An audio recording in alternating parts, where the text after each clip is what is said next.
Hello everyone, and welcome back to Hobbyist Artist. Today's artwork is inspired by one of history's most iconic warriors, the legendary Spartan Gladiator. Known for their courage, discipline, and unmatched fighting spirit, Spartan warriors have inspired countless movies, comics, games, and artworks. In this video, I'll show you my complete process for creating this powerful warrior illustration. Let's get started. The first step is establishing the overall pose. Whenever I draw a warrior character, I focus on creating a strong and confident stance. The pose should immediately communicate power and determination. Using light sketch lines, I block out the basic proportions of the body. At this stage, accuracy is more important than detail. I make sure the shoulders, torso, and arms are positioned correctly before moving forward. Next, I begin sketching the helmet. The Spartan helmet is one of the most recognizable pieces of ancient armor, so I take my time refining its shape and proportions. After the helmet, I work on the upper armor and chest plate. The armor design follows the body's anatomy, emphasizing strength and muscle structure.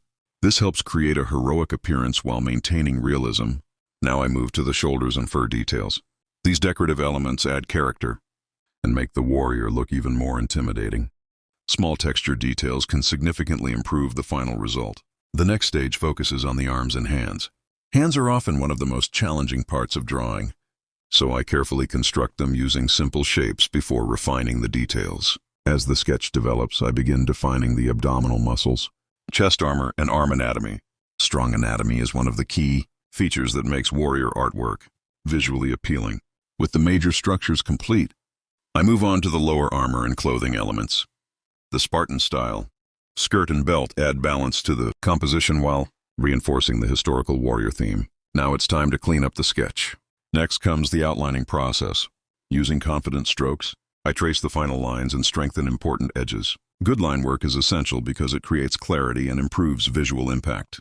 Once the line art is finished, I begin shading. Shading is where the drawing truly starts to come alive. I first identify the primary light source and then establish basic shadow areas. Gradually, I deepen the shadows around the helmet, armor, muscles, and fur. These darker values help create depth and make the warrior appear more three-dimensional. One of my favorite parts is adding texture to the armor. Small scratches, highlights, and shading variations make the armor feel battle-worn and realistic. Also, let me know in the comments which legendary warrior, hero, or fictional character you'd like to see next. Thank you for watching. Keep practicing, keep creating, and I'll see you in the next video.